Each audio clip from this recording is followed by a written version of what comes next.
Ladies and gentlemen, good afternoon. Welcome to another insightful program entitled Practical HR Audit Simulation. The presenter is Andrew Ondari. A simulation is an imitation of a real-life process or experience or situation. This brings us close to what actually happens in a real organization. There are several ways of simulating a process or a situation. One, we can use case studies in order to imitate a real situation. Or two, we can use sample machines, tools, or equipment. But in our case, because we do not have the machines, tools, or equipment, we are going to use some case studies by use of examples and also look at the process as it would happen in a real situation. Meaning that we are going to expose ourselves to the actual process of HR audit, though in a simulated way. And as I will demonstrate, this audit simulation should be as practical as possible. And therefore, when I ask a question, please be ready to answer. We do simulations for various reasons. One, for purposes of training, and two, understanding a situation. So we are going to do this simulation for the same purposes: to understand how the HR audit works, and also to learn how it works in real life, especially for those who have not done it before. To start us off, allow me to look at the simulation overview.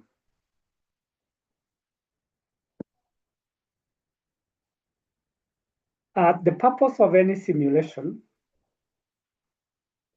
is to imitate a real-life HR audit by assessing the policies, the practices, and the systems related to the various functions of HR. In this simulation, we shall be using several examples. One is compliance. Two is documentation, that we are going to require several documents in auditing this process. And three, ensuring strategic alignment, that whatever we do in this audit, it should be able to help an organization or support it to achieve the mission, vision, objectives, and strategies. The participants in this audit presumably are HR audit team, which could be internal to the HR department, or external auditors. And external auditors, I'm talking about two types of auditors. One, external auditors outside the HR department, and two, external auditors outside the organization. But because this process is purely internal, we will start doing it internally, and therefore the audit team will be presumed to be internal, consisting of members from within the organization or from other departments. Secondly, we should have the HR manager as the team leader, and therefore it's expected that when you will be conducting your HR audits, there will be a team leader. And in case there is no team leader, there should be an assistant who will be doing the work of coordinating this process.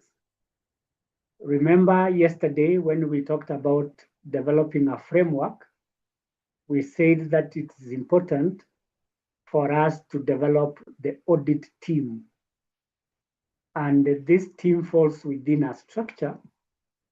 That structure includes the team leader, the assistants, and the other members who will be conducting the audit, analyzing the results, and presenting the findings.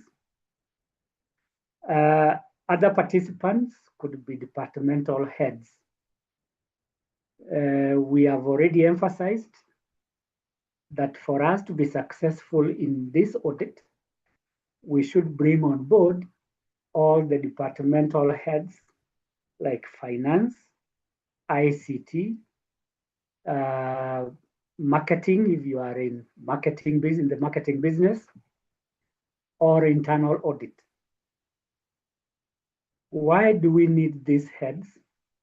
As it were, one, to obtain their support, because most of the areas we are going to audit affect them or influence their decisions.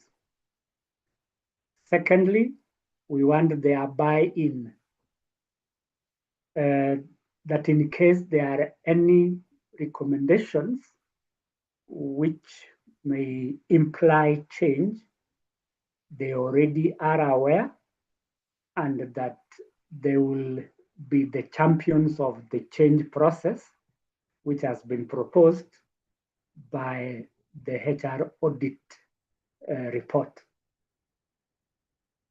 So in the simulation, and I'm believing that this simulation is a form of a pilot, that before you conduct the final audit, you should be pilot testing this process. So the simulation is a form of a pilot which we are going to conduct using imitated examples from organizations from which maybe we are working. So that is what we are going to look at in this simulation. Lastly, down there, we should be having employees. And depending on the size of our organization, we will be able to identify a suitable number who will be participating in the audit process. In case your organization is large, and I'm thinking of a large organization where you have more than 200 people, you may have to sample. You will have to be scientific in the sampling process, either using stratified random sampling, simple random sampling, or quota sampling, depending on the target population. So if the population is large, you will be required to sample because it's not possible to collect data from everybody in the organization. I'm thinking of a large department, probably in a public sector, like the State Department of Agriculture. You will have so many people working in that sector, and it might take 1,000,000 years, pun intended, to complete this process. So the employees we are going to focus on are those sampled ones in case of a large population. And again, we should be careful not to have a very large population because we are likely to have a sampling error. But when you have a big sample, it is possible that you may not have an accurate presentation of the findings because of the large numbers. There will be a possibility of repetition, a possibility of non-response, and that gives us a sampling error. What will be the scope of our audit? We are looking at the functional audit and looking at all these functions. We are not saying that we will not do a compliance and strategic audit, because I have indicated that audit is meant to ensure compliance with the labor laws, compliance with industry standards, and compliance with our own policies. Secondly, even if we do a functional audit, we should be able to align this audit with the strategic objectives of the organization. So we are going to do all this at once through this audit. So part of the audit will focus on recruitment and selection. Another area which we can audit is training and development. The other one is performance management, compensation, employee relations, and lastly down there is health and safety as well as welfare. Because we may not have all the time to audit all these functions, we will only focus on a few. For example, recruitment, and as I will demonstrate in a diagram or a template, we will be identifying strengths, weaknesses, and gaps in recruitment and selection, and a bit of it in compensation and benefits, so that we can pick examples from these two for purposes of this simulation, so that we don't have to look at the finer details of all these functions. So in general, when you will be doing your actual audit, you will be looking at all these functions. Because these are very close to our hearts and we want to succeed.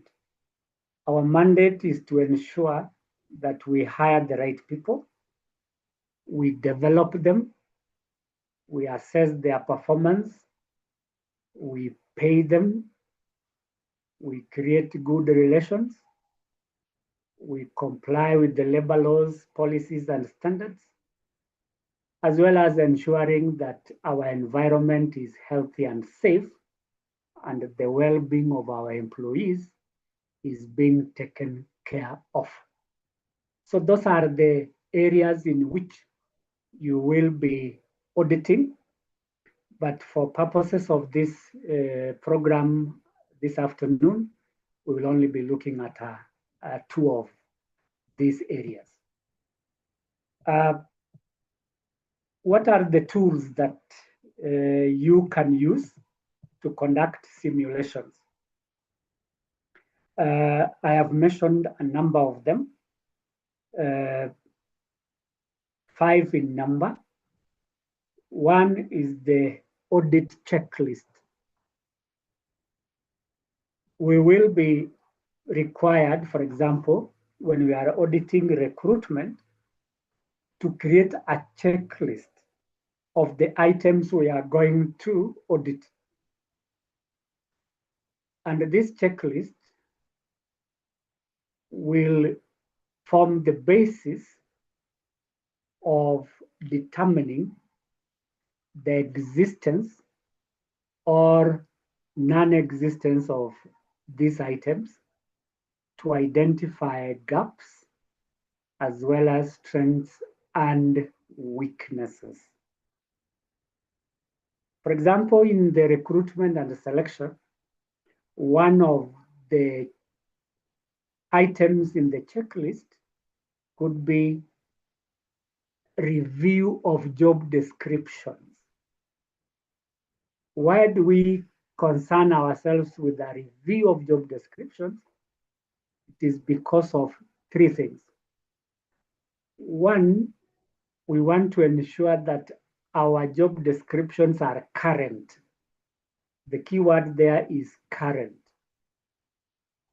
Number 2, we want to use this job description to develop or create an advertisement, either in the mainstream media or social media or our websites.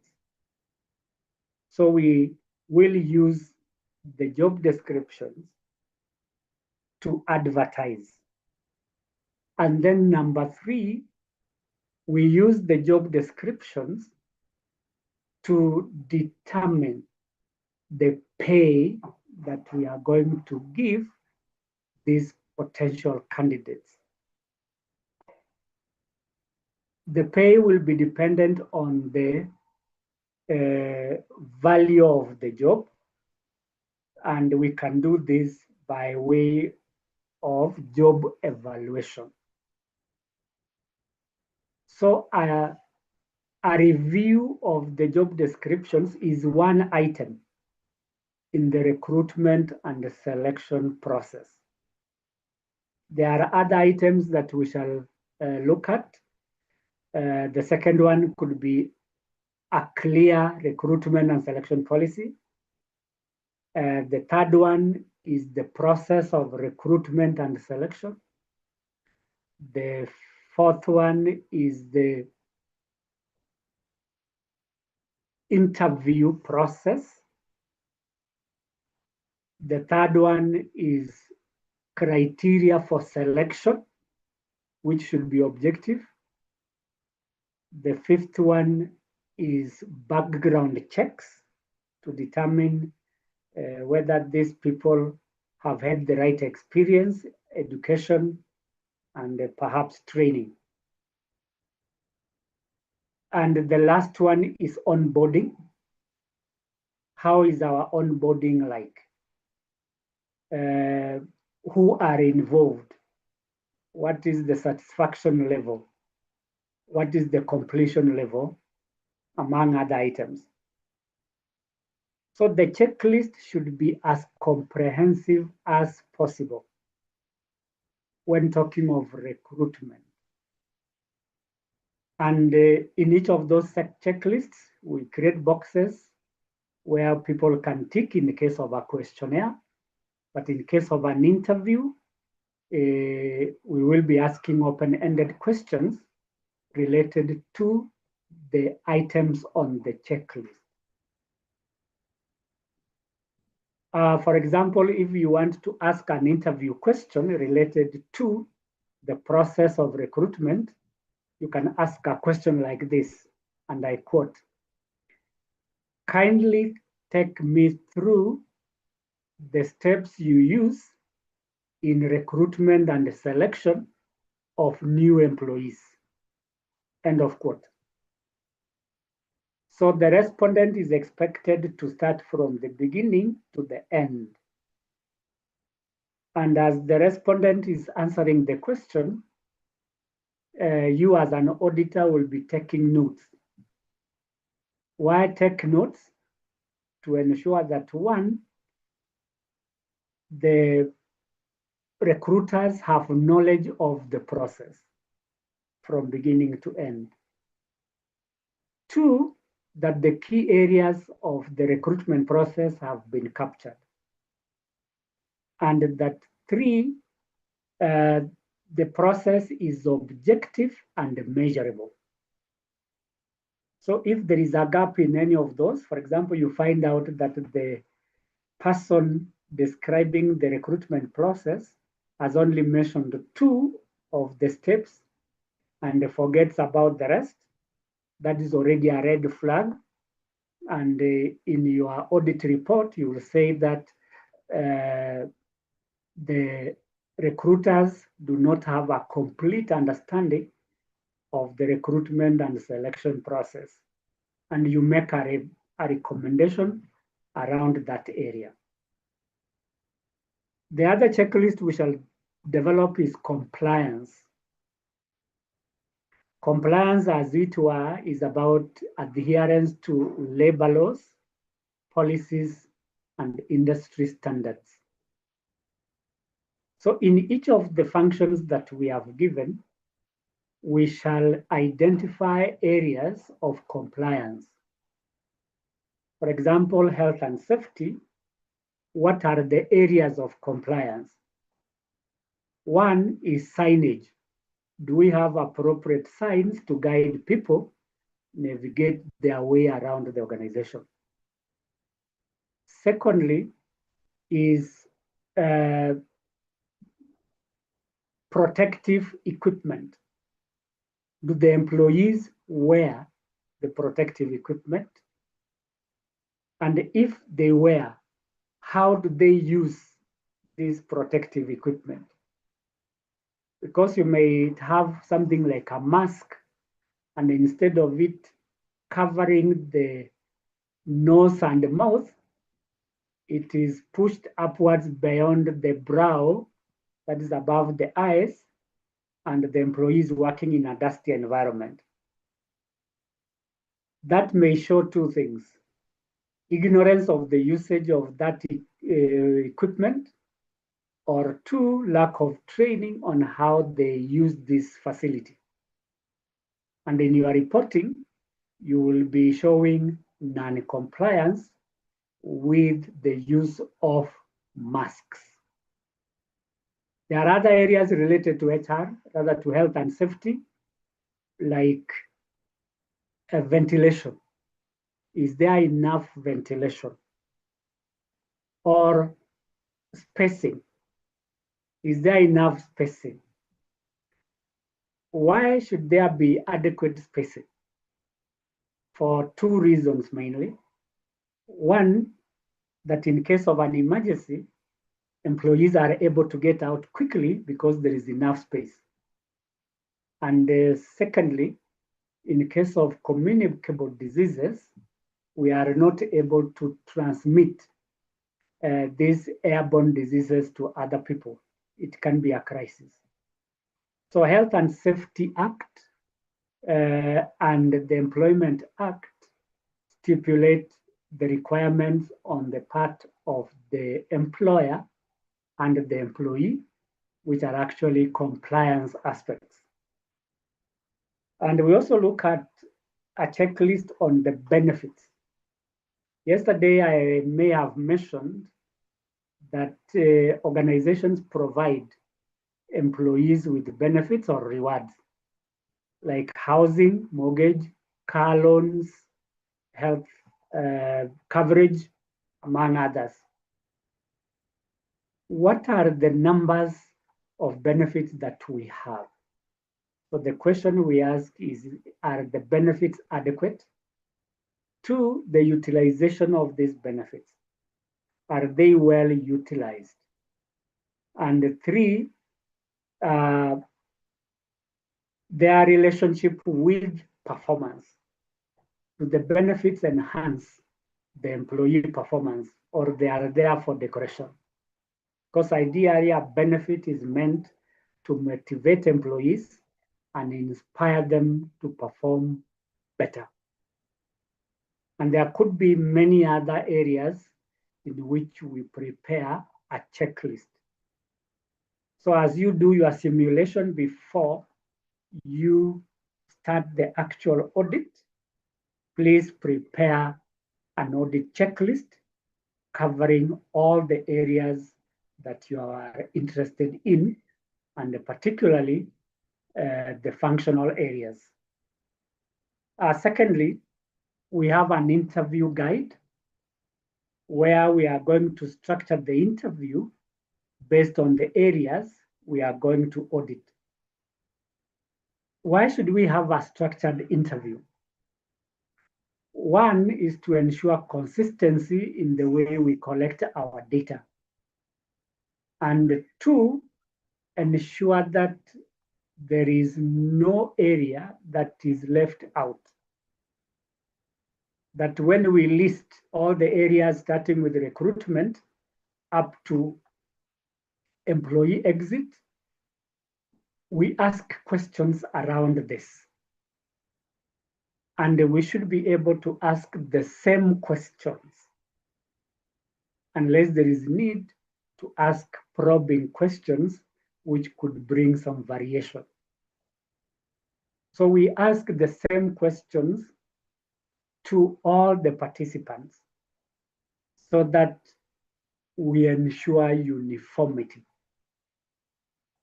Otherwise, if you ask different questions to different participants, then you have all types of answers and therefore consistency zones. Thirdly is a document review, that when you do a simulation, you must have several documents on your desk, which you will use to determine the existence of certain processes. There are quite a number of documents that you will require. For example, one, a policy. Two, an SOP, standard operating procedure. Three, code of conduct. And four, these are just examples. Number four is a performance appraisal form. And we put these documents in a template so that we don't skip any. So we must have a list of all the documents that are required in the various areas we are going to audit. For example, in recruitment and selection, one of the documents that we should have is the advertisement or a job description, so that when we interview people, we are asking questions out of a document that we have on our desk, or a contract. We have mentioned before various types of contracts, but if it is a recruitment and selection exercise for purposes of promotion, we should have the contracts of the candidates so that we establish what type of considerations that we will have when we are promoting this person. So this template will show the document that is required in each of the areas, as well as the content. What does this document contain?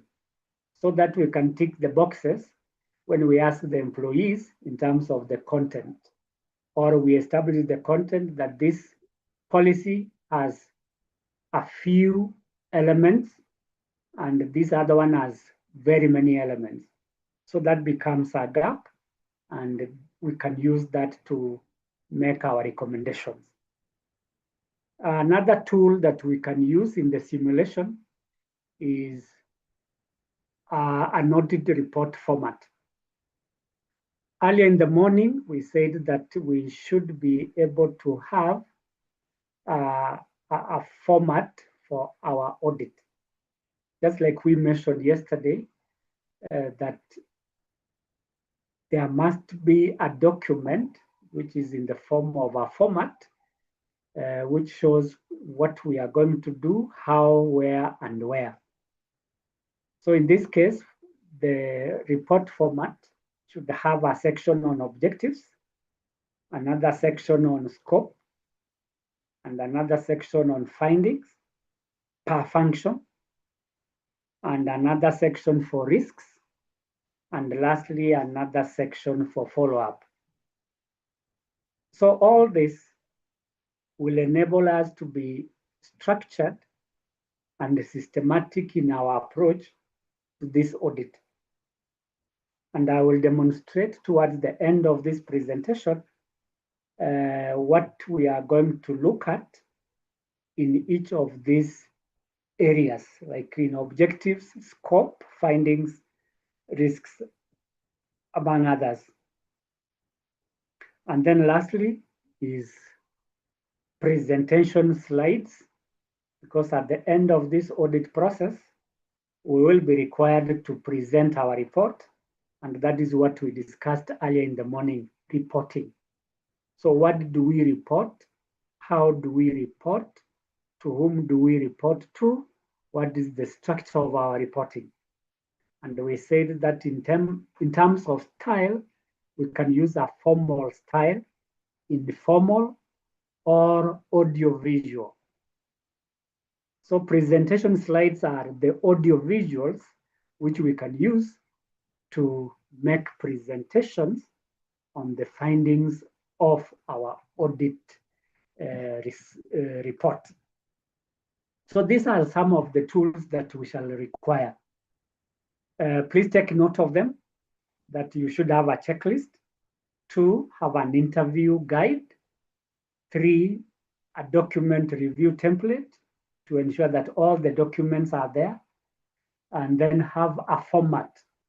This format should be agreed upon by the audit team, and it will be used in all the departments as the audit will be conducted. What are the steps in this simulation? There are about 7 or 8 steps in this process. So as you conduct this pilot study, the first thing that you are going to do is to define audit objectives. And I've given 2 examples. One is to ensure HR practices align with legal standards and company policies. So we are going to look at practices.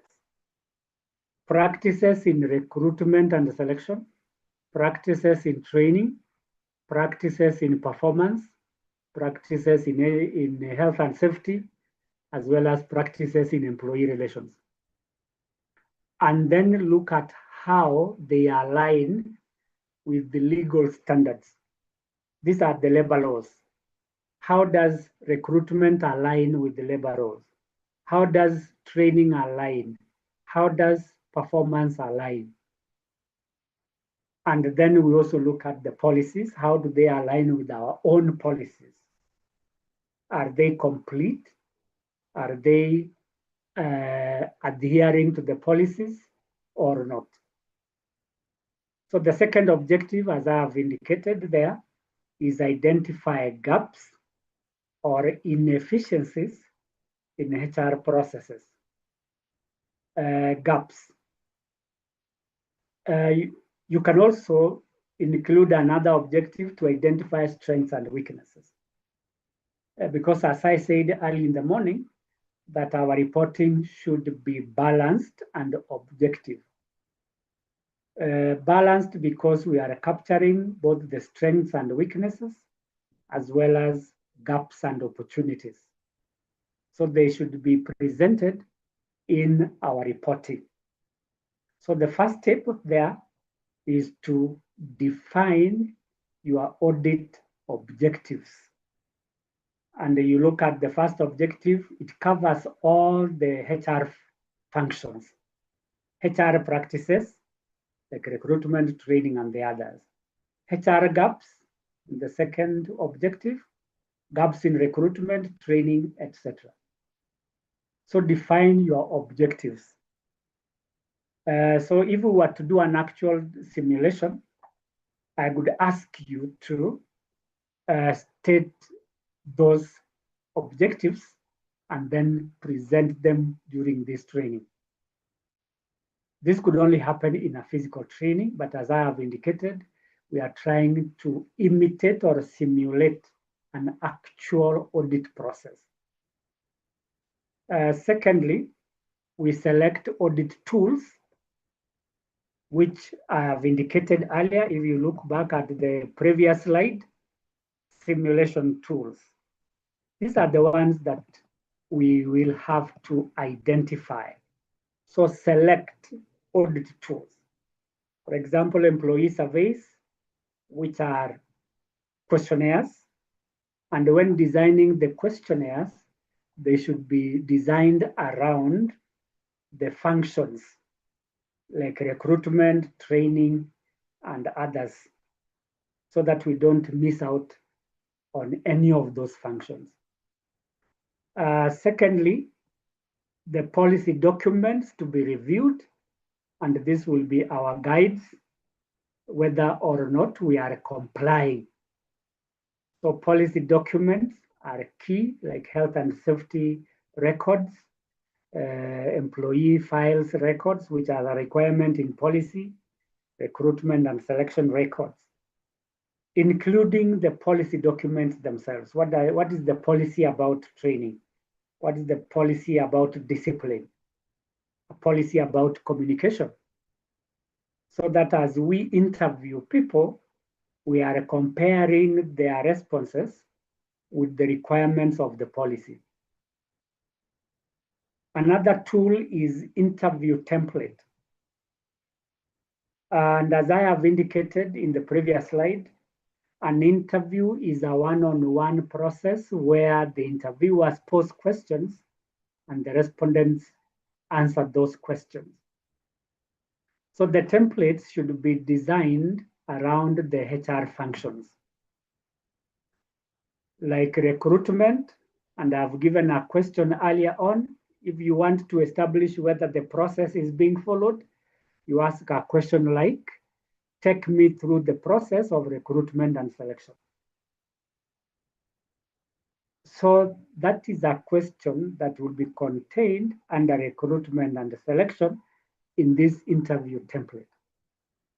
And we ask all the relevant questions in all the functions so that we have uniformity, as it were, and also ensure that all the areas are covered.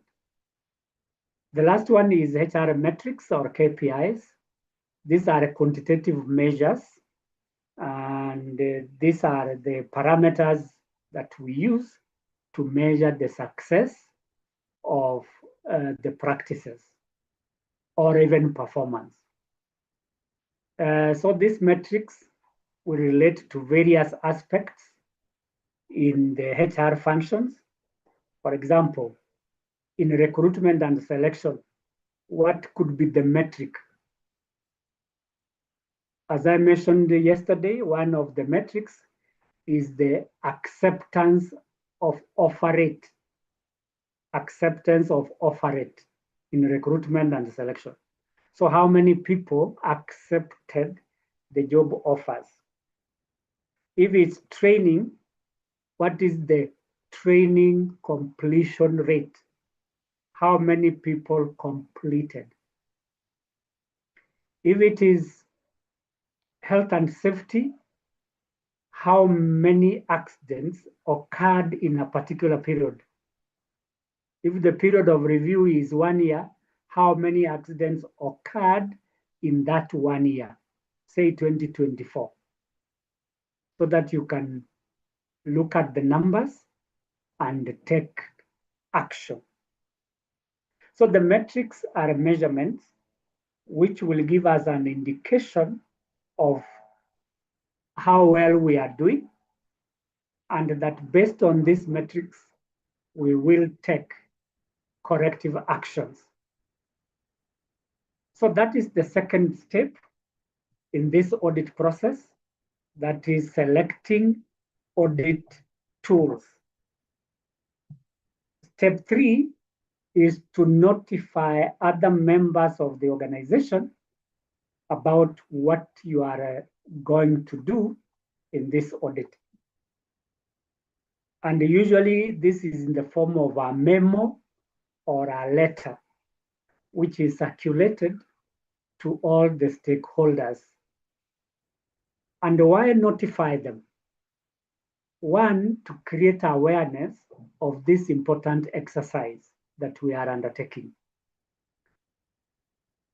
Two, ensure that they contribute to this process, either by way of cooperation, or two, by way of providing documents that may be required. And three, we notify them so that the audit is aligned with their day-to-day performance. We do not want to interrupt people. We want them to create time for what they do on a daily basis, as well as this process of HR audit.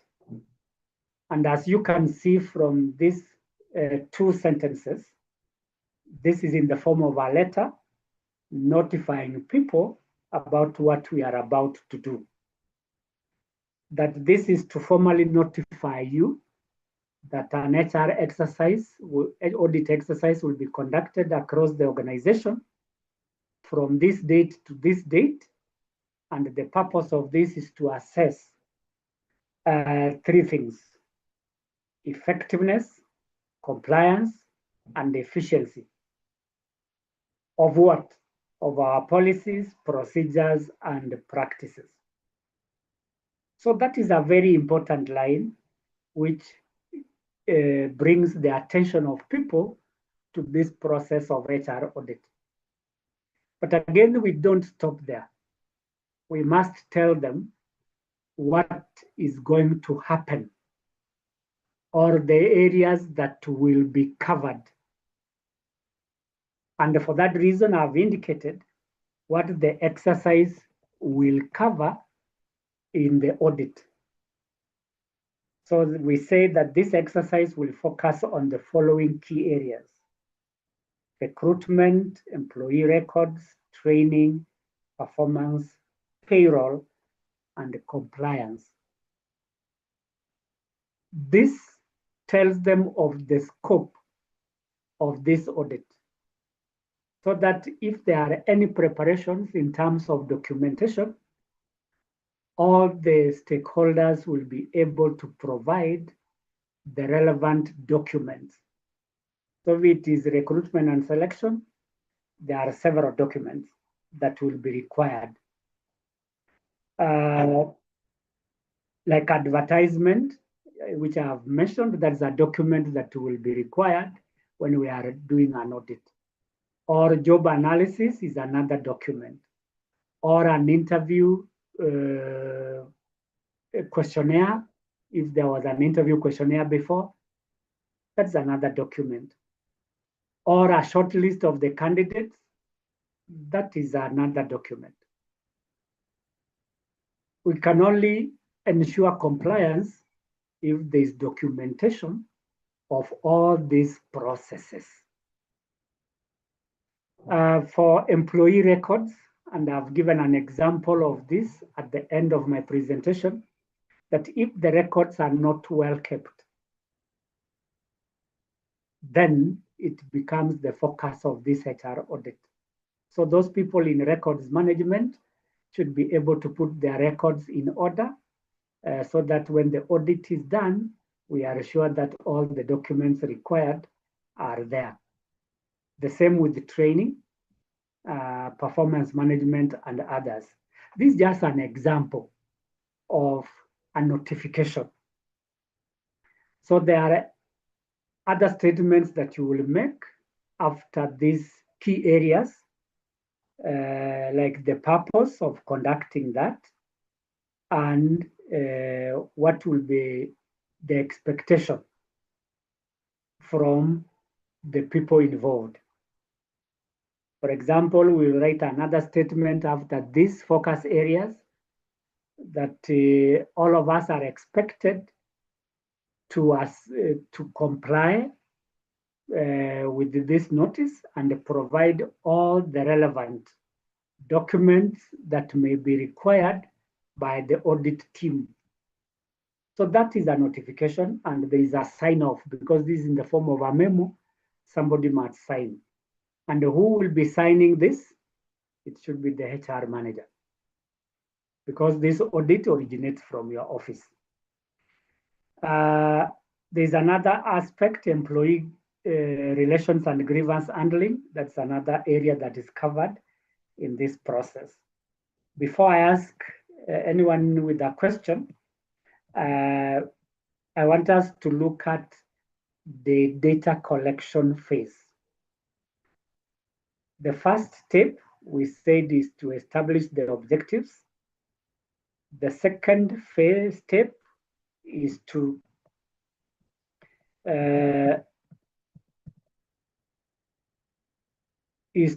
select the audit tools. And the third step is notification.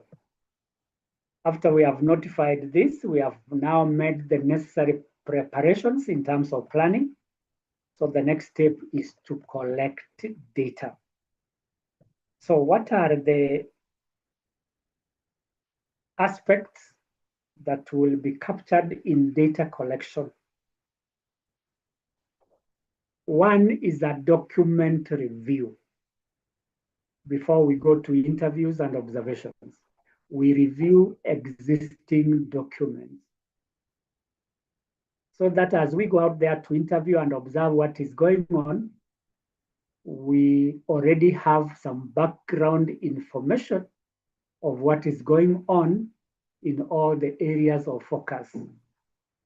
So we review documents related to employee files. And what are we looking for in these files? One is the consistency of filing. Two, relevance of documents that are filed. Three, currency, meaning up-to-date data or information in the employee files. And four, completeness of these files. As we said earlier, if a file is not complete, it means that if we use that file, we are going to have incomplete results and even have incomplete recommendations or action plans. So we scrutinize the employee files, and as I've indicated, we need to create a checklist. What are we going to look for in these employee files? Secondly is recruitment records. We have a checklist like job analysis. Two, advertisement. Three, authorization letters. Four, short lists of candidates. Five, appointment letters. Six, onboarding records. And seven, probation records. All these go under recruitment. Hello, Yes, please. And go on. can you please repeat the documents needed in recruitment records? Okay, I will repeat them. Thank you. One is job analysis record. And a job analysis is a process of collecting and recording information about a job. That is one. Two, job description reviews. 3, authorization letters.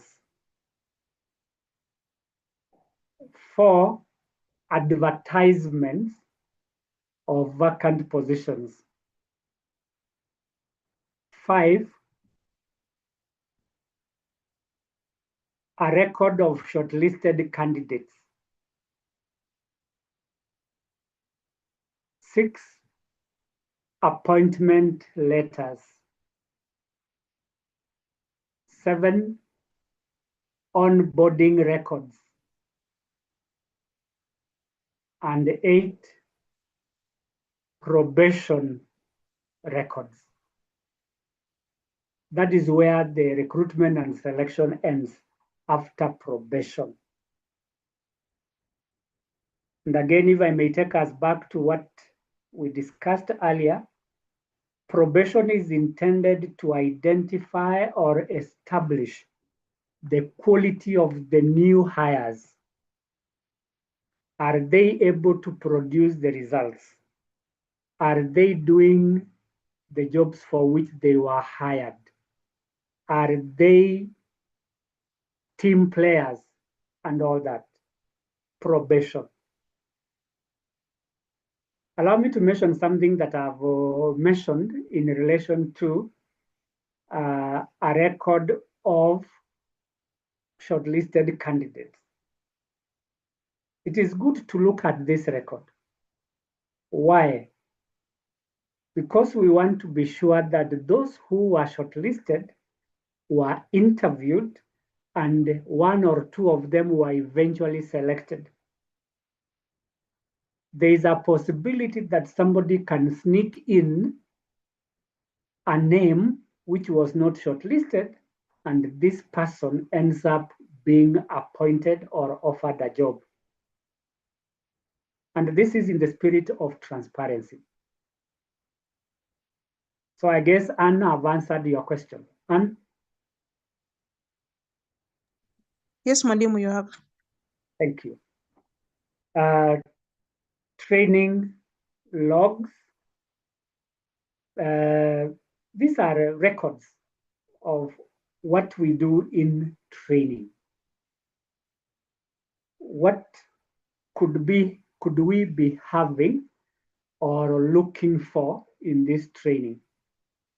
One is the training needs analysis. And this is a document which all of us should have. Why should we have a training needs analysis report? It is to establish the people who have been identified for training and the type of training that was recommended. So training needs analysis is very important. We should have it. 2, a list of trainees who have been released for training. A list. Why should we need this list? Because we want to release them for training. And 2, when we do an audit of the training, we should be able to identify whether or not those individuals have improved their performance.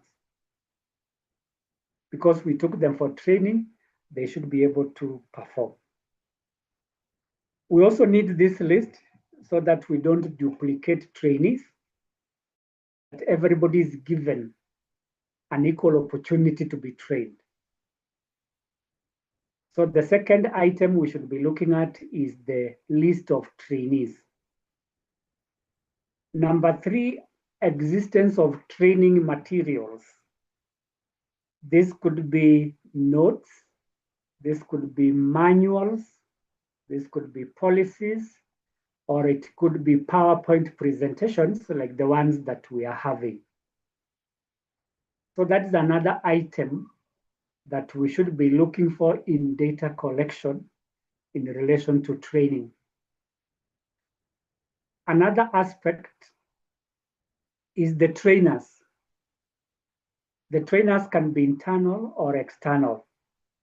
It is good to have the list of trainers so that one, we can assess their capacity to train, and two, their qualifications in terms of training, so that we do not have trainers who may not have the relevant experience, skills, and knowledge to train our employees. Because as it is, and this is an aspect in computing, which is GIGO, garbage in is garbage out. So once you have the wrong trainees, they inject into the organization wrong information,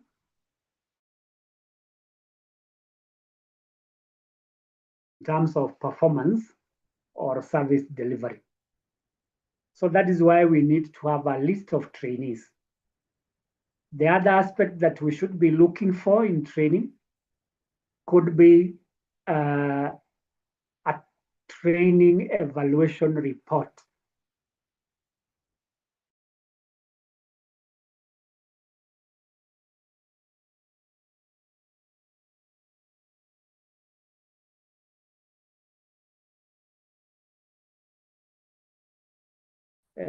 As a result of those training.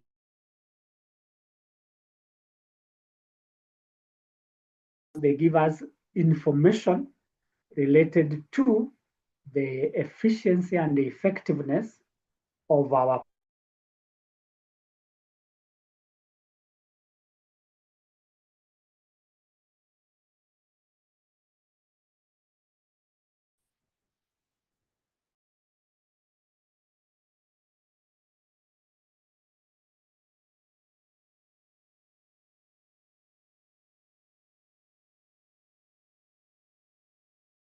audit. So the pay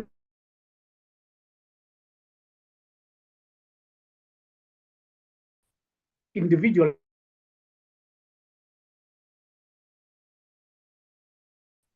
one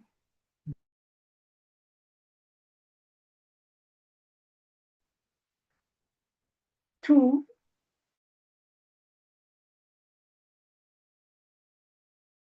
has a number, so that when we pay, we are paying a particular employee who has a number. 3, under payroll, we look at gross pay. How much is the person entitled in total? Another aspect, that's number 4, net pay. And another aspect is the deduction. So there's gross pay, deductions, and then net pay.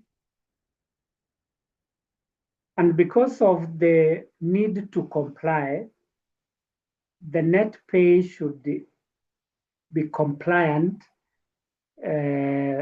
with the Act, which talks about the 1/3 take home or 2/3, below which we cannot go. So the payroll will tell us what the employees are paid, including their benefits. So that when we calculate the cost of compensation per employee, we will go to the payroll. Or if it is average cost for all employees, we go to the payroll. How much are these people paid? And we can do the payroll in terms of categories. The junior staff, the middle-level staff, and the senior managers. So payroll is important. We collect data based on those key areas that I've mentioned. 1, the name of the person. 2, the personal number. 3, gross pay. 4, deductions. 5, benefits. And 6, net pay. That will be your summary in the payroll. There could be other elements involved, but I believe I've captured most of them. The second last aspect under document review is performance appraisals. This is a record of what the employees have done and their achievement levels. So the appraisals will focus on, one, the objectives of the appraisal, two, the targets set, three, the timelines, and four, the overall performance of the employee. If you aggregate all the scores in each of the KPIs that have been set, you will get the overall performance of the employee. And then summarize that either as exceeding expectation, two, meeting expectation, or three, below expectation. If somebody is meeting expectation, we make a recommendation. If it is exceeding expectation, we make a recommendation. And even those who don't meet the expectation, meaning that they are below expectation, and this should be our focus, we make a recommendation. Another document that we can review is disciplinary record. All the records that related to the processes and the actions taken against employees who have offended the policies or the labor laws. So what are we looking at particularly in these disciplinary records? One, the employees who have been involved in various offenses. Two, the nature of the offenses that were committed. Three, the actions that were taken to correct or deal with the offenses. And if need be, a view of those records.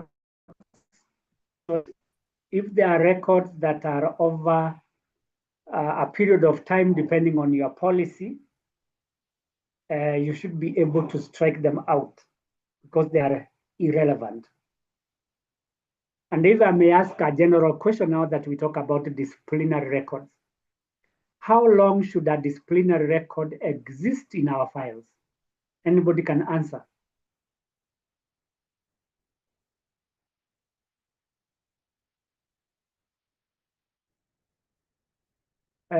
Joseph Odaka, I can see you looking at me, please. Can you say how long you keep your records, especially with discipline?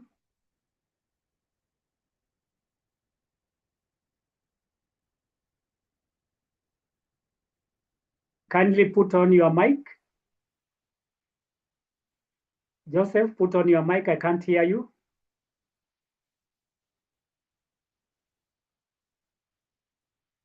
If you can see what I have done, you point the mic on your extreme left.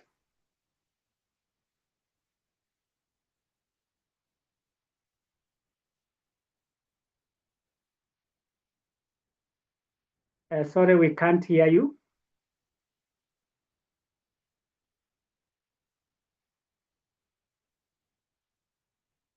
Joseph, if you can hear me, please put on your mic.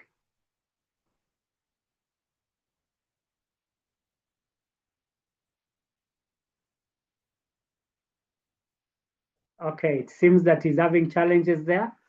Anybody who can assist?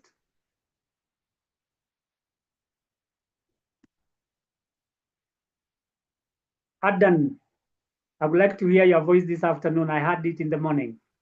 Adan Siad. Yes, Mr. Andrews, I Yes, think sir. you have covered most of it. I was actually, the first 15 minutes, I was in the mosque because today was a Friday. Oh, sorry for that. Hey, it's okay. Yeah, that's okay. But this is actually, especially this data collection phase is very critical. Yes. And there must be a third-party verification, yeah? Normally, Yes. even when you are doing audit like this or collecting data, there must be a third-party verification. People who are Yes. independent from the group that is doing this data collection. Over to you, Yes. sir. Thank you, sir. If you won't mind, could you answer the question I have asked in relation to the length of time we should keep records on disciplinary actions? So it depends, like in my organization, because we are funded by a donor, we are non-profit making. Normally, Yeah. the donor allows us to keep reports up to 5 years. Or And then 5 there's years. also a statutory government report, which is normally 7 years. But for us, as I said, the donor, which is Center for Disease Control, CDC, Yes. we have to keep everything, document, program documents, HR document, Yes. finance document. You have to keep them for 5 to 6 years. Okay. Thank you, Adan, for your input.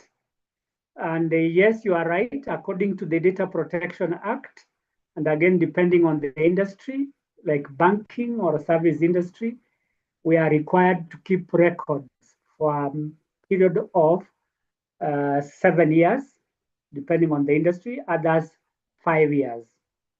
But in relation to disciplinary records, we don't keep disciplinary records for such a long time. No, that one, sorry, I forgotten to say. Yes. So it's normally 1 year. Yes.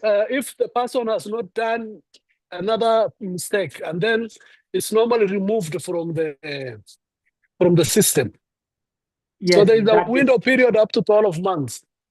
Yes. Thank you, sir. Thank you. Thank you very much, Adam. Yes, there should be a limitation in terms of period of keeping disciplinary records. If we keep it for a long time and then refer to these records, that will be a witch hunt. If an employee has not committed an offense within that period, a similar offense, we delete that record from our system. Thank you, Adam. So those are some of the documents that we can use when we are collecting data. Another data collection tool. Yes. Mr. Andrew. Yes, sir. On the scope of audit, I think that was slide number 2. Yes. I think there was a bottom one that had, I did not get it. Okay. Slide number 2. Scope of audit. Yes, scope of audit. Health and safety. Is there another one after health and safety? I think there was another one. This one. Oh, yeah. Okay. Separation, yes. Okay, thank you. Thank you. Okay. But you don't have to worry because we shall have this presentation immediately after this on our portal. So you should not worry as a lot. But it's good always to seek clarification for our records. So we were looking at these steps. That is step 4 in data collection. We were doing a document review. So we look at all the documents so that we identify whether there are any gaps, and then we move to the next part, that is interviews. It is always good to conduct a document review first before you interview, because you already know what is required in terms of compliance.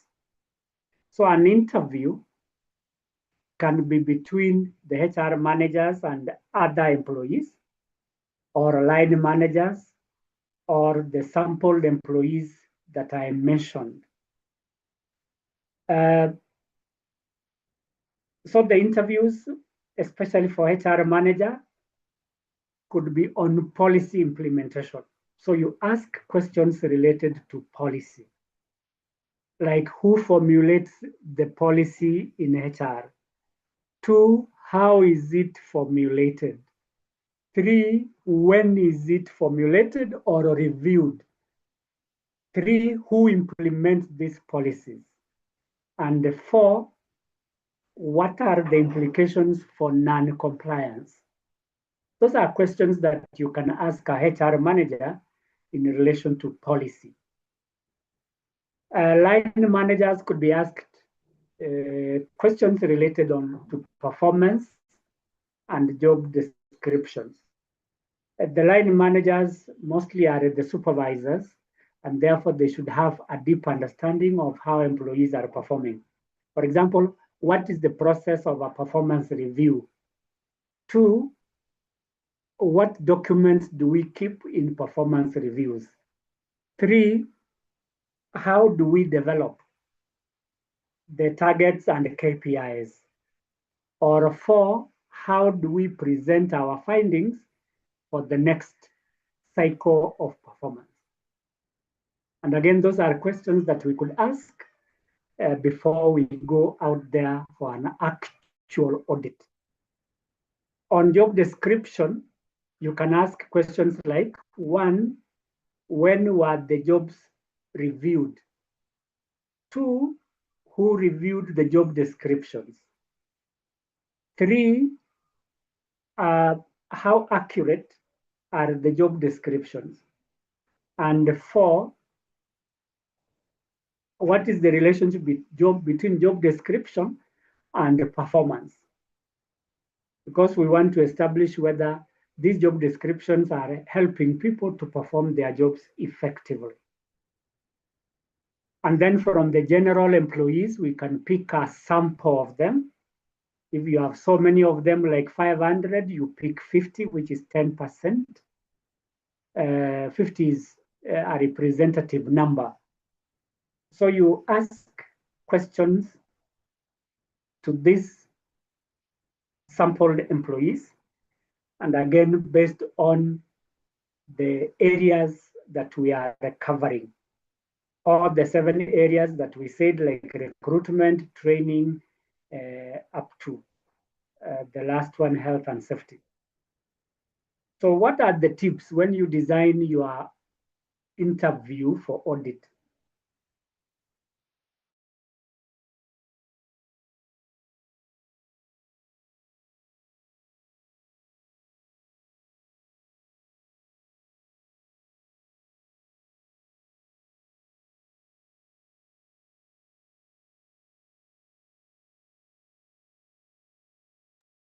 Did we lose Mr. Andrew?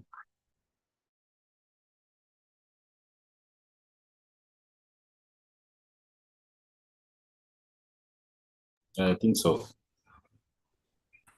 Andrew, we can't hear Okay. you. I see. I think we lost him.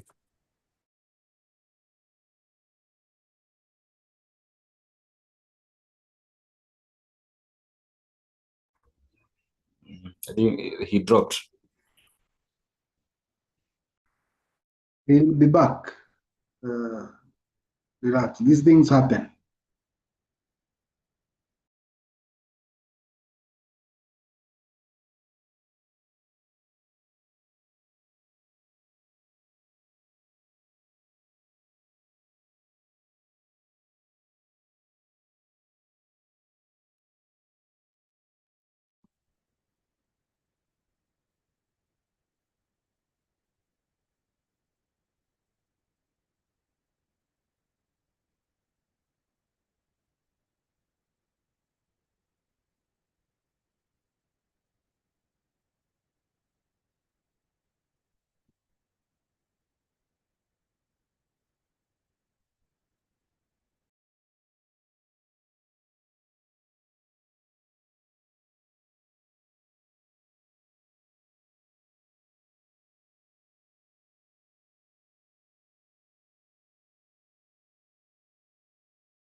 Sorry, I lost our link. So I was talking about interviewing and the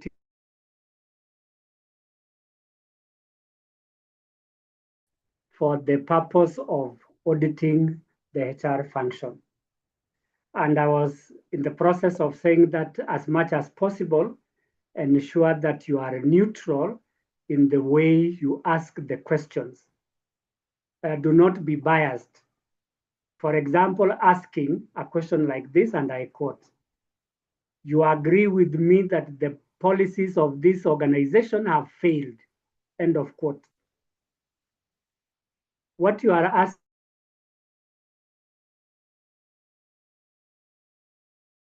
neutral. You should be able to use neutral words like tell us about the adequacy of the recruitment and selection policy. Don't say anything like how failed they are. And then ensure confidentiality, because information that is sensitive should be treated confidentially.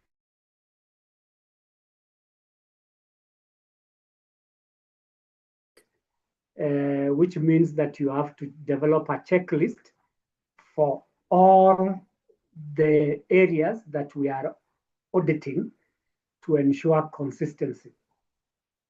The other tip is ensure that you create time for follow-up questions. What are these follow-up questions? These are probing questions. Probing. You ask additional questions to, one, ensure understanding, and two, to collect additional information. These probing questions, for example, you want to find out whether a person went to a particular university. You can ask a question, which university did you attend for your undergraduate course? And the candidate can give an answer. You can ask a supplementary or a follow-up question just to be sure that this candidate attended that university. For example, who was your vice chancellor at the time you were at the university? So that question is intended to make sure that this person is not lying. Some of us remember our vice chancellors, and therefore it's not possible for a person who was there at the same time to give a different name. So if somebody gives a different name, that raises a red flag, because the information is not accurate, and this could be a subject of further investigation. Then after the interviews, we can use observations where we are watching a person perform an activity or undertake a process. And that is what we have called a process walkthrough. How does it work? For example, a member of the audit team will attend a job interview meeting and sit there throughout the process. So what will the person or the auditor do or be doing is to observe those activities from beginning to end. And after consulting the documents, he or she is able to pick out any gaps that may exist. I've given an example there, like onboarding. So during onboarding, there could be a member of the audit team who is taking part in this audit onboarding process, so that they observe the audit process and make notes. Or if it is a case of health and safety, you observe those health and safety practices. And what are some of the practices you are going to observe? One is training. During health and safety training sessions, the observer will sit there and observe the training to identify, one, whether the key areas of health and safety have been covered in the training. Two, whether the participants are attending the training program. Or three, whether the training is relevant to the participants. and that is in relation to health and safety. It's a practice. Training is a practice. There are other practices like auditing the health and safety practices. So you sit in the audit committee, health and safety audit committees, so that you are able to observe what they are doing.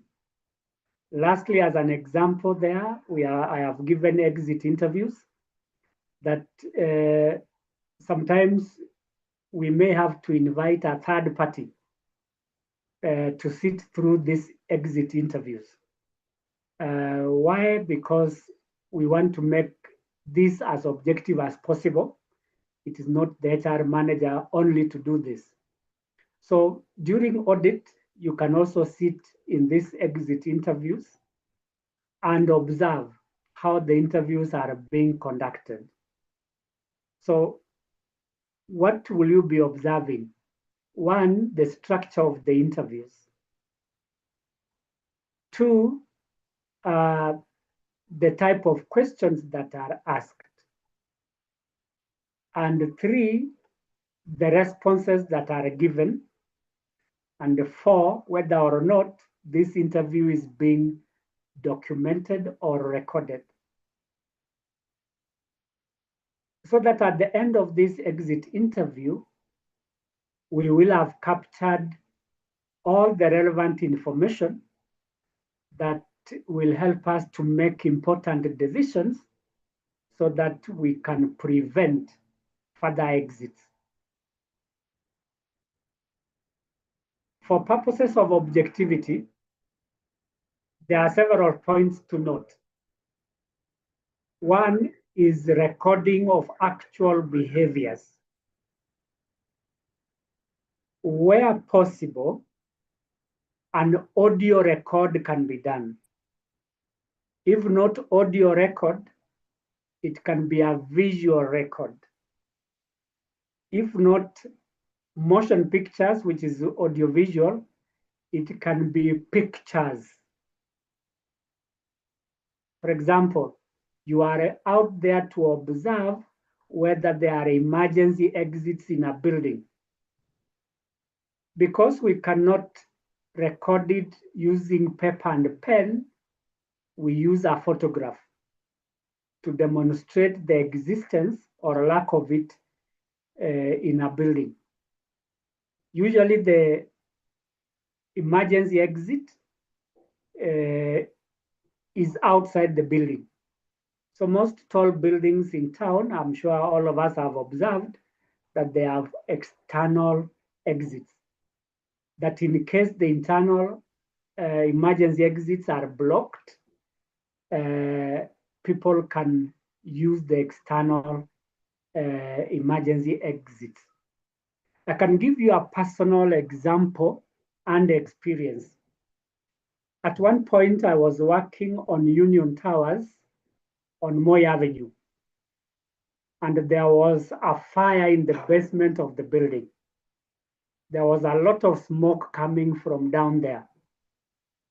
Unfortunately, my friends and I didn't know that there was smoke in the basement. By the time we were called where we were, the smoke had reached 10th floor and we were on 12th floor. The emergency external exit was ending on 9th floor. That means that we were stranded up there. We could not access the external emergency exit. So that is an observation that somebody can make, so that there is a recommendation that there should be an extension of the external emergency exit so that all floors are served by these exits. And by recording these actual behaviors or situations, we are not making assumptions. We don't assume. It is the actual behaviors that are recorded. Secondly, to ensure objectivity, we should note both compliance and non-compliance aspects. that if there is non-compliance in onboarding, we note that down. Or compliance, we note it down. Where there is compliance, that becomes a strength that should be reported in the final audit report. And lastly, just like in interviews, we do not interrupt the people when they are performing an activity. Ours is to observe, not to interrupt. Because if you interrupt, someone might lose track or might change their behavior, and yet you wanted to observe that very behavior you have interrupted. And again, don't influence behavior by asking questions, why didn't you do A, B, C, D? Just observe, take note of the behavior, and then you move on. Compliance checklist is step 5. And again, you go back to all the functions that you were auditing. Identify the areas of compliance in all of them: recruitment, training, performance, employee relations, up to separation. So what are the compliance areas in each of them? So if it's training, for example, you want to create a checklist of compliance and take, for example, a compliance on policy. So what are the policy issues related to training and development? One is conducting of training needs assessment. So you create a checklist for training and development. The second aspect, which is covered in policy in training, is design of the training program. Is there a training program? That is a compliance list or item. 3 is a training budget. Is there a training budget? That's a compliance issue. The 4th one is evaluation of the training. Is the training assessed every time it is completed? That is another compliance issue in relation to policy. So where there is no compliance, you take note. You put an X either on compliance or non-compliance. And I will be showing somewhere in this presentation a template on compliance where you are ticking the boxes that in this area, say compensation, there is compliance or non-compliance. So those checklists should be able to inform us whether or not we are complying with the requirements. I don't want to move beyond here before I ask a question or comment so that we are together as we move on. So ladies and gentlemen, please ask your questions so that we move on in a seamless way.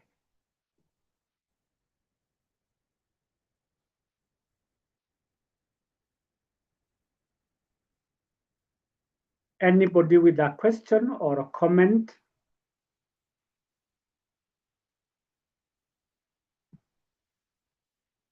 Judy, if you are there, you can ask your question or make a comment. Well, I do not have a question as at this point. I would just say that the training is really nice and informative. Oh, thank you very much, Judy. Joseph, I lost you earlier. If you can hear me, unmute your mic. Joseph Odaka?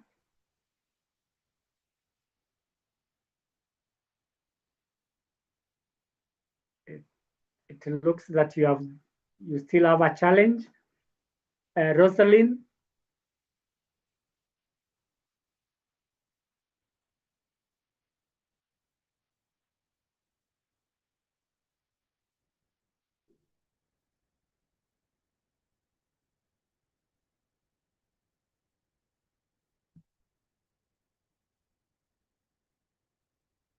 Okay, apparently there is no question.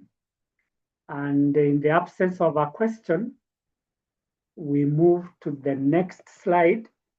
And this is step 6, identifying gaps, either for compliance or non-compliance. I was not able to give all the findings in all the areas. And again, it's for obvious reasons. We cannot cover all the areas in a program like this, which is only 2.5 hours. This is a simulation, and in a simulation, we can only give an example. So I have given 3 examples. One is in relation to employee records.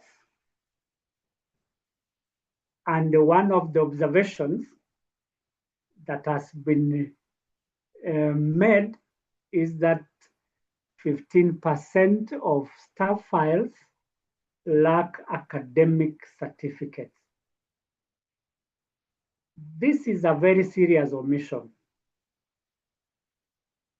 because somebody could ask, on what basis was the employee recruited to work in an organization without the certificate? Or if they are missing, why are they missing?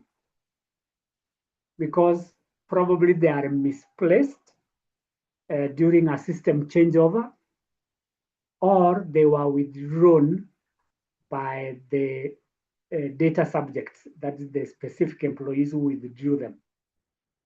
Meaning that even when we are making recommendations for promotion or training, without these academic certificates, the 15% of those employees may not be able to be trained or promoted. That is a gap that should be addressed so that we get all the files complete. And what do we do? Perhaps that will become as a recommendation. We ask the employee or the affected staff to provide the missing academic certificates, because there could be a fraud. In some cases, we conduct a head count, which is a mini audit. This head count not only looks at the numbers, but also at the qualifications of the respective employees. So what happens is that the employees are asked to present themselves for the head count and armed with their academic certificates and employment appointment letters. So if they cannot provide this, then a red flag is raised that there could be a problem. Secondly, is the aspect of recruitment and selection, where 25% of the employees have outdated job descriptions. And again, to me, this is a high impact area. When you have outdated job descriptions, what is your performance like? And you look at the numbers, 25%, that is a quarter of the total population. This could raise an alarm. especially on the HR manager. How did we end up here having outdated job description? Meaning that it has taken a very long time to review those job descriptions. So as a matter of urgency, a job description review must be conducted. And this should take the shortest possible time. And then lastly, I've indicated annual performance reviews, which are delayed by 3 months. That is another gap. Talking of performance management and review. 3 months is a long time, especially in an organization which evaluates performance quarterly, which means that you have missed a whole quarter and therefore you don't have any results to declare. So this is a long time where delay is taking 3 months. Regular audits should be able to identify this. So as a recommendation on the delay, we should be able to put in place mechanisms so that we can regularize this process. And again, the delays might occur because of circumstances beyond the department or beyond the organization, which is acceptable. For example, during COVID-19, many of us were caught unawares, and even in terms of technology infrastructure, we were not able to conduct business from home, which means that any reviews that were scheduled to be conducted within that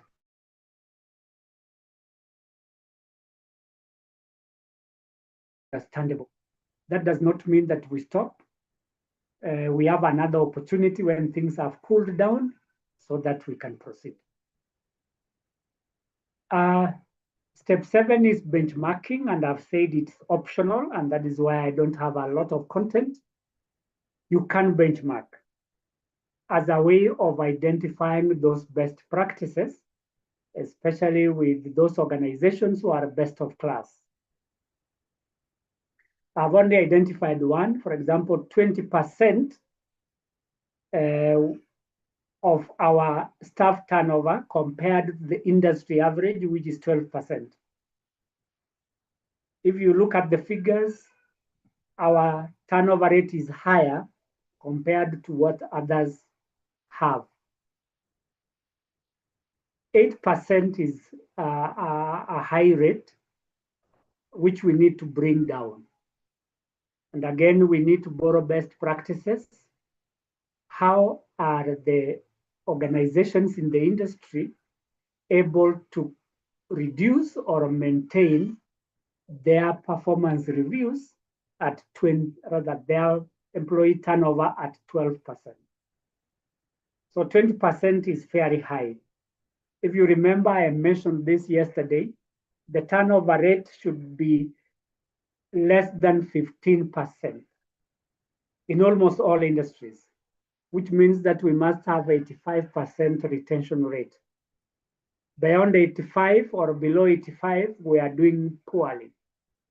So this benchmark shows that an organization is not doing well in terms of its staff retention rate. So we benchmark in relation to all the areas of audit, like recruitment, training, performance management, compensation, health and safety, as well as separation. And then step 8, you will have to draft the HR audit report. And I'm happy we captured this in the morning when we were saying that we design the HR report and ensure compliance. So in your simulation, you should be able to have an executive summary, which we said is a helicopter view of what has happened in all the findings, perhaps in point form, but if you can do it in paragraph form, there is no bone broken. So these summaries should not exceed 1 page. It should capture 1, the findings, 2, the risks, 3, the action plans, a maximum of 4 paragraphs, which could fit into a page, is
sorry for that interruption.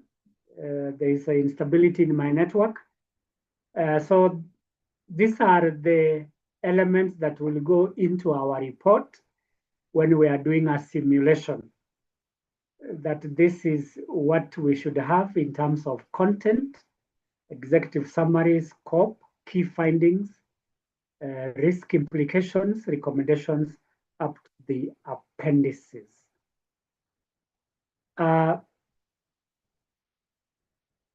Next is presentation of the report, which I mentioned in the morning, report presentation of the corrective actions.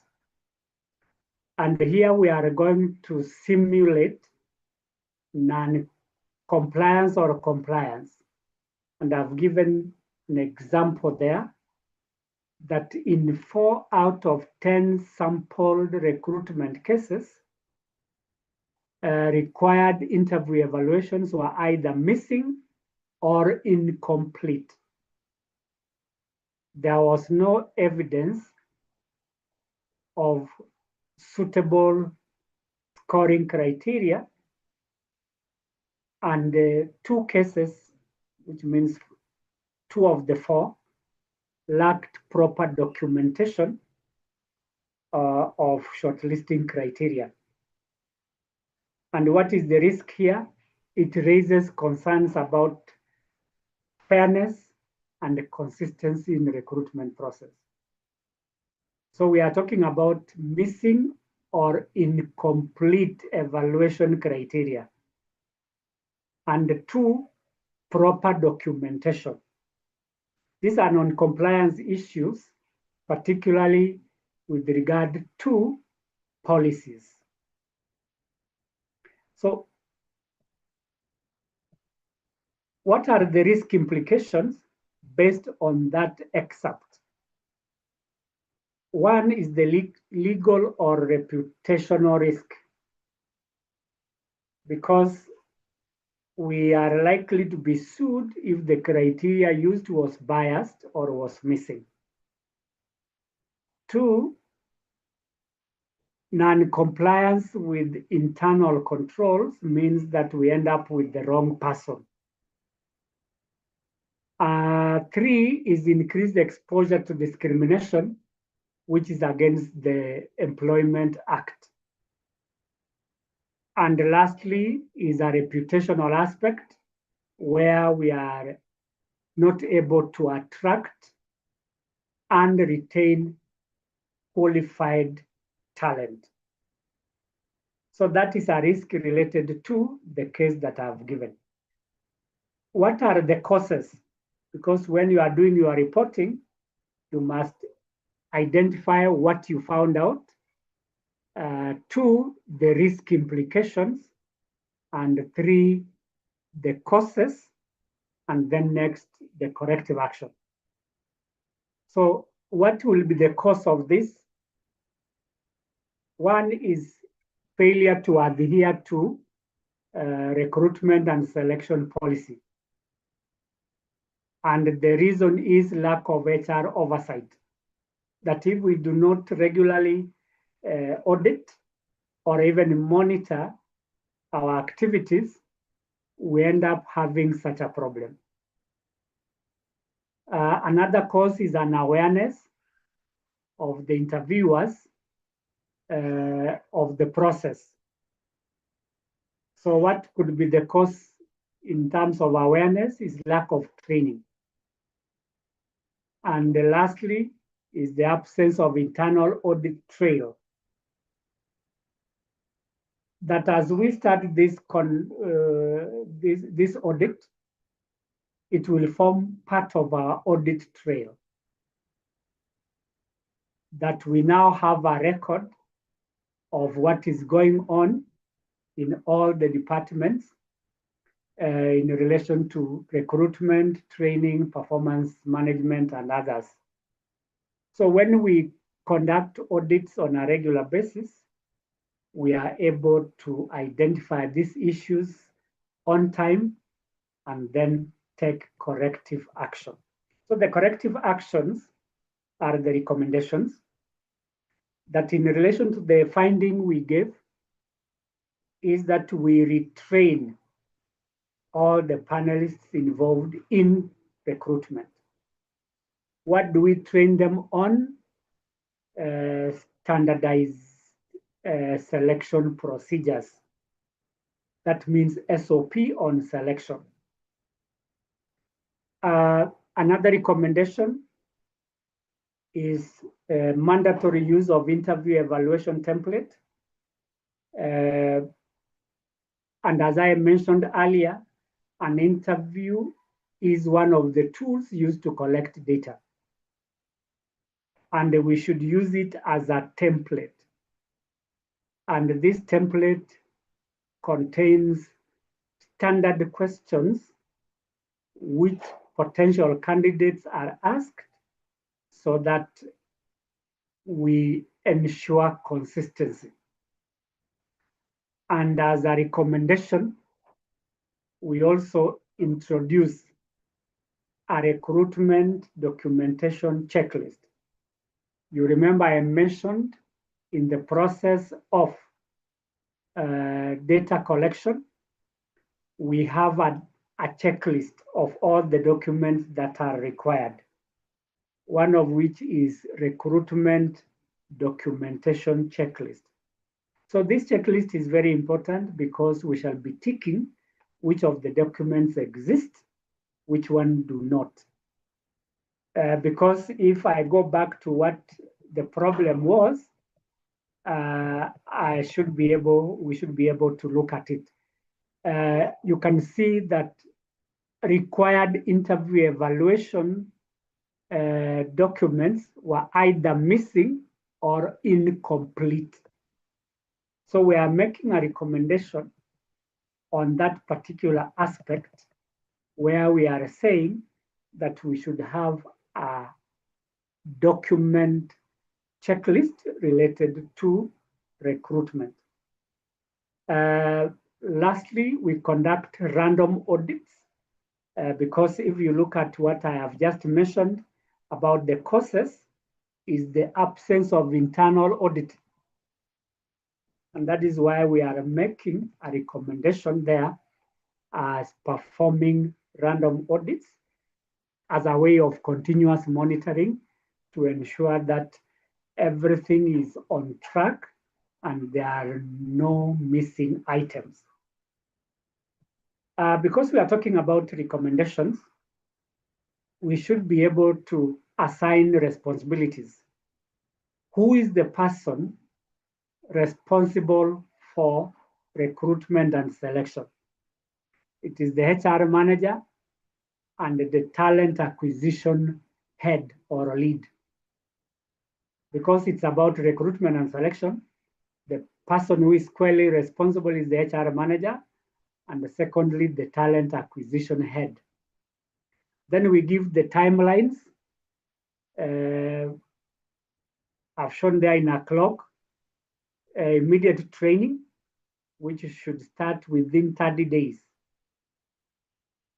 Why should it take 30 days? It is because of the need to conduct a training needs analysis so that we are sure which program each of the trainees should undertake so that we conduct recruitment and selection efficiently and effectively. Another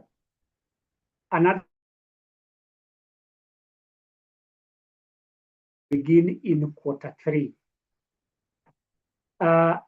I'm assuming that the year began in January, where Q1 began. Q2 began in April and ended in June. Q3 will start in July, which is the current month, and go up to September. So if there is a compliance issue, we should start now, which is Q3. Then Q4 is from September to December. And again, depending on your audit cycle, you may have to harmonize this with the internal audit schedule. Step next is action planning and monitoring. In the morning, we talked about action planning. So before we conduct an actual HR audit, we should develop a simulated action plan. So in this action plan, we are looking at three things. One, the person responsible for each of the recommendations. If I may go back, the recommendation here is retrain, mandatory interview evaluation, documentation, and random audits. So that when we go to the action planning, we know who is responsible, to the timelines, and the schedules for updates, where we are proposing a quarterly update of the action plan. Why quarter? Because we don't want to take a long time, like an audit. Audit takes a longer time. But when we monitor progress of the action plan, we are able to identify deviations in the implementations on time and take corrective measures. We don't want to take a long time like 6 months. So the recommended time for action planning for each of the recommendations is 3 months. I mentioned earlier the methods of reporting.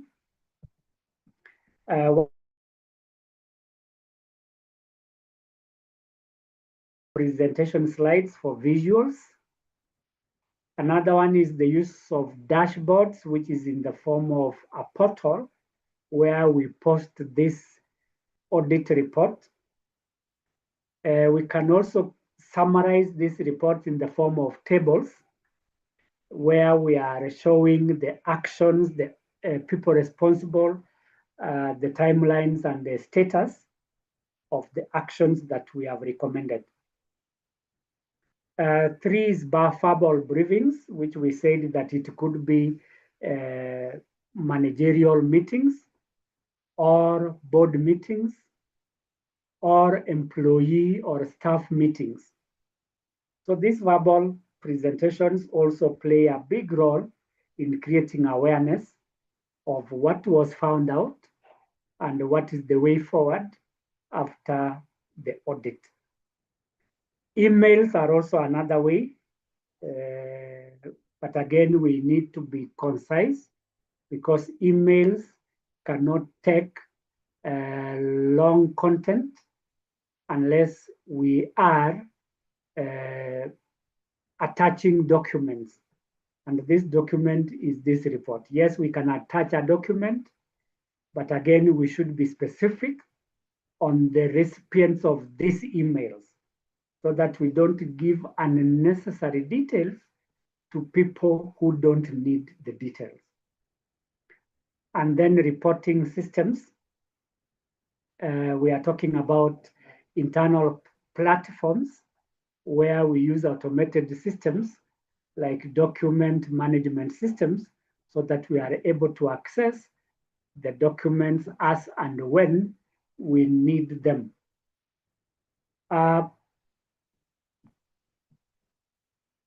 This is a template which I promised I could be projecting to show what can be contained in our reporting.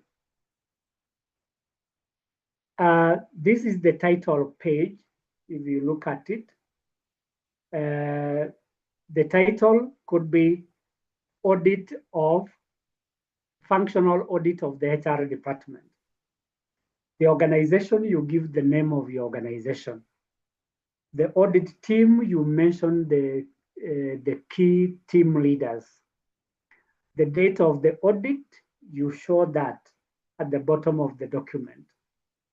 And if need be, you show the department that is audited. This template in the form of a cover page can be used by either the internal audit team or the HR audit team. So if it is the general internal audit team, they should show the department that was audited. But if it is the human resource audit, we audit all the departments because recruitment and selection performance are cross-cutting functions.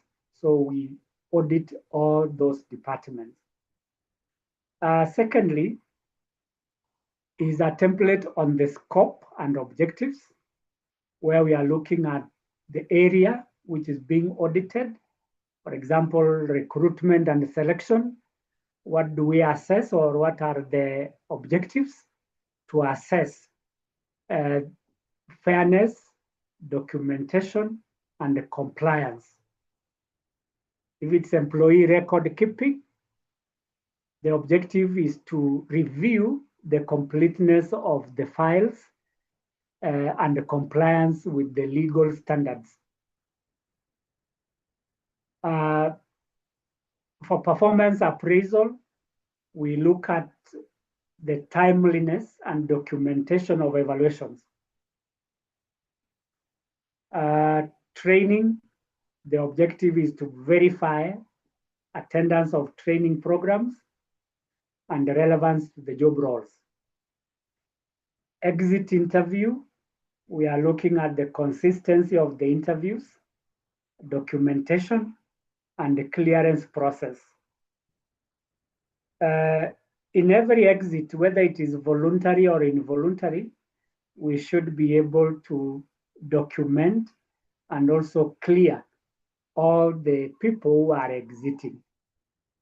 For example, if there is an employee who has been dismissed, in the dismissal letter, there is a statement requiring the dismissed employee to clear with the relevant officers within a period of time. So if it is immediate, so you indicate immediately. Or if you give time, like 2-3 days, especially when an employee has resigned, so there is no emergency here, so you give them a period of time. But in most circumstances, clearance process is immediate, and any access to documents is stopped immediately so that the employee does not access sensitive documents, especially when they are leaving. So the clearing process must be stipulated, and then handover notes can be prepared so that anybody coming in to take over the positions, they are able to know where the predecessor stopped and the pending issues that have to be addressed. Another template that we should have is document review. And this is where I said, in terms of compliance, we look at signed employment contract, we tick the boxes. Do they exist? Yes, that is compliance. Do they not exist? That is non-compliance, we tick. A copy of the national ID or passport. This is a requirement in many organizations so that we can determine the identity of the employees and the personal information. Is it compliant? Yes or no? We tick. Job descriptions on file, do they exist? Performance appraisal records for the year, those are compliance issues. And lastly, exit interview record. And as I indicated, HR managers are officers of records, and therefore we should keep a record of all the things that we do. And then in the last column, we should give our remarks. If it's compliant, what is the level of compliance? If it is existence of national ID or passport, what is our remark? If it does not exist, what should happen? If it exists but not complete, we can indicate it's not complete. So that is a template that we can use in document review. Another section in the template is interview notes, where we are using interviews as a way of collecting data. We can interview several people, and I've given 2 people that we can interview based on the case that I gave, where we are auditing recruitment and some documents were missing. So we are going to interview the HR officer and the line manager. And I've given there sample questions. For example, how do you ensure recruitment is fair and documented? That's a question for the HR officer. And again, maybe I can ask you one question related to that very question I've asked. What is the problem with this question that is directed to the HR officer? A quick response. What is the problem with this question? How do you ensure recruitment is fair and documented? I made it deliberate that there is a problem in that question.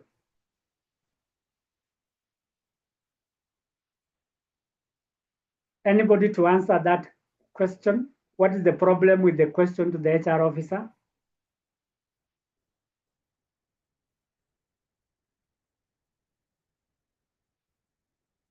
Rosalind, if you are there, please go on.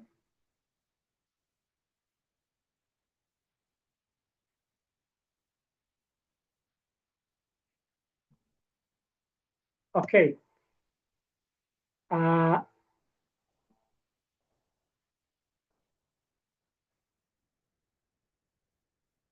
Robert?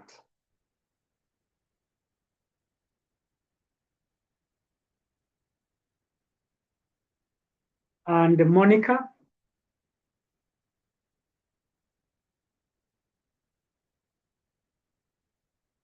Okay. Hello. Problem? Yes, Robert, go on. I feel it's a direct question. Yes.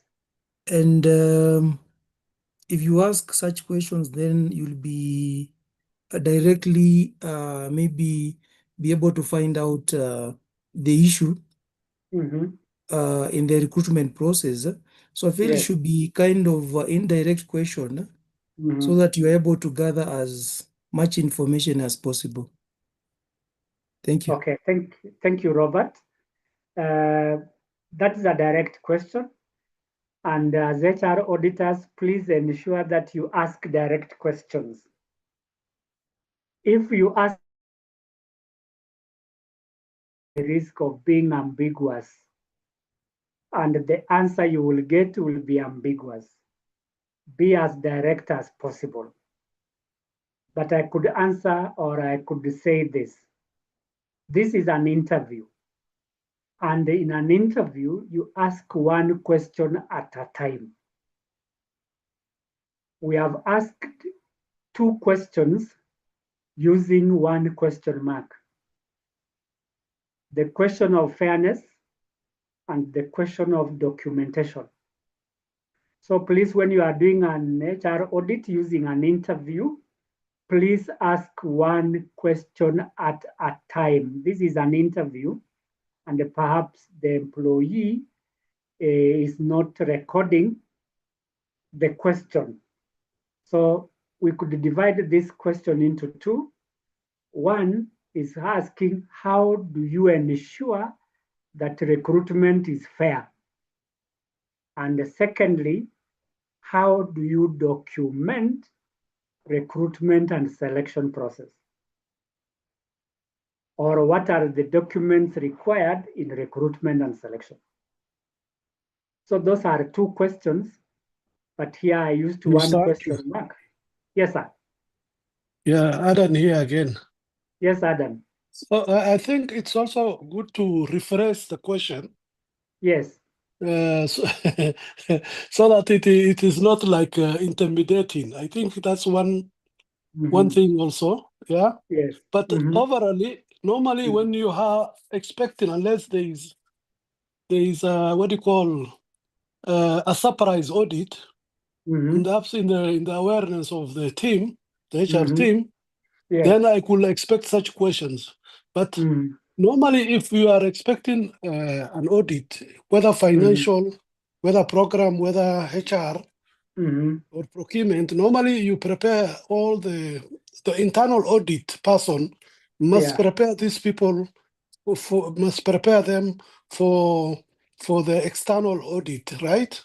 So that they are aware of what not to do, what not to say, of course, without covering up, without doing a cover up. But I think that question needs to be, it needs to be rephrased. I believe so. Yes. Thank you, sir. Thank you very much, Adam Siad, for your contribution. Yes, it is important that we ask questions that are not ambiguous, that do not contain jargon language, and that do not confuse the respondents. And as Robert and Adam have said, it is possible to reframe this question and say, for example, take us through the process of recruitment and selection. That is a way of asking a question differently. Or how do you ensure that recruitment and selection process is well documented? And again, that's a rephrasing of the question. But what I wanted to test is whether we can identify the issue of double-barreled questions, where we are using 2 questions sharing 1 question mark. And then the summary of the response is that the HR officer shortlists and interviews people, but there are no written SOPs. So that's a summary of the response from the HR officer. We shortlist and interview, but no written SOP. In the absence of a written SOP, it means that the recruitment and selection is not consistent, and that is where the incompleteness of the process comes in. And then compliance, that SOP is missing because it's the response of the HR officer saying that there is no written SOP. And therefore, there is no formal structure of an interview process. For the line manager, there is a question I've asked there: how often do appraisals happen? This is a straightforward question, and somebody can say either quarterly, biannually, or annually. The response of the line manager is that it is done irregularly, and some forms are submitted. Those are red flags because there is no consistency, and some forms. We expect all the forms to be submitted. So this appraisal system is very weak, and necessary actions should be taken. So that is about the interview and sample questions that can be asked. And then we have the findings register. We have finding number 1, finding number 2, and finding number 3. I'm using the example that I gave. 3 out of 10 files lack signed contracts. If I go back, there is the element of a contract. If you look at item 1 on section 3, signed employment contract. So in this case, I'm looking at finding number 1. So in your description, you say that 3 out of 10 files lack signed contracts. What's the danger of having unsigned contracts? We all know the dangers. What is the risk level? Very high. What is likely to happen? We need to assess or have the contracts signed or reviewed. Secondly, is number of exit or no exit forms for 2 terminated employees. We are talking about employee exits. And if I may go back, there's an example that I've given out there, the last point on the item, exits. So we have finding number 2, where there are no forms for 2 terminated employees. This is not a very serious issue or risk, so it is moderate. So termination forms should be signed. For finding number 3, training records not updated since last year. This is a minor risk, and therefore we should take corrective actions. Then section 6 is root cause analysis. For finding 1, what is the root cause of the unsigned contracts? It means that the HR department does not follow on updated signed contracts. And what method can we use to find the root cause? We ask the 5 whys. Why are these forms or contracts not signed? If the answer is absence of the HR manager, we ask a second question. Why is the HR manager absent? Up to the last question, number 5, we should get the root cause, and we address those root causes. For finding number 2, we have exit checklist not embedded in the HR system. You remember, for example, if I may go back again, on finding number 2, no exit forms. And I've given it there, exit checklist not existing. So what do we use again? Either the 5 whys or the fishbone diagram, where the head of the fish represents the problem and the bones which come from the central frame, which is the backbone. Those are some of the causes. And we work backwards to where the root cause of this signed contract, rather which exit checklist does not exist. Corrective action plan, which is section 7, and I've given a template there. These are templates from section 1 to section 7. Corrective action, missing contract. What is the root cause? A weak follow-up mechanism. What is the corrective action? Introduce onboarding checklist. Who is the person responsible? HR manager. What are the timelines? 14 days. And we do that for all the areas where we are auditing, be they recruitment, training, performance management, or health and safety. We have a corrective action plan where we are identifying the issue, the root cause, the corrective actions, the person responsible, and lastly, the deadline, and where possible, we give the resources required. And then when talking about the status, that either it is ongoing, or it is delayed, or it has not started. So that status will tell us where we need to prioritize.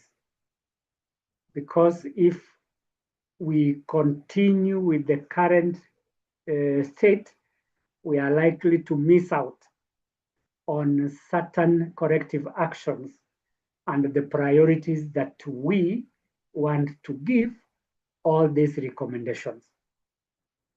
So to that end, I want to say that this is how you go about conducting, reporting, and presenting corrective actions to the relevant authorities so that we can operationalize the HR audit. I now want to ask for the final time, anybody with a question regarding what we have covered from beginning to the end, where we have given a template on the corrective actions that are required. So the floor is ours. Please ask your question or make your comment so that we can close the program for today.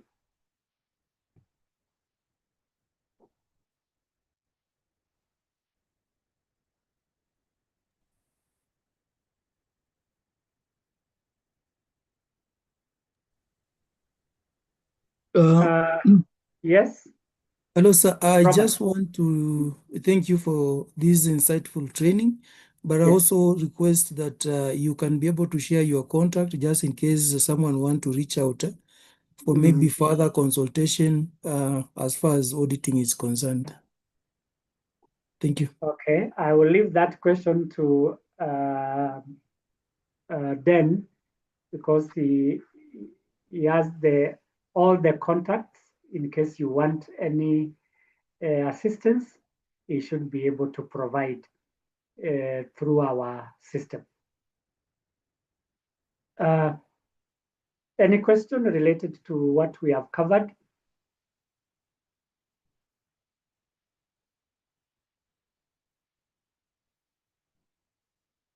I can ask anybody at random. We are 16 in number here. Judy, you can go first if you are there.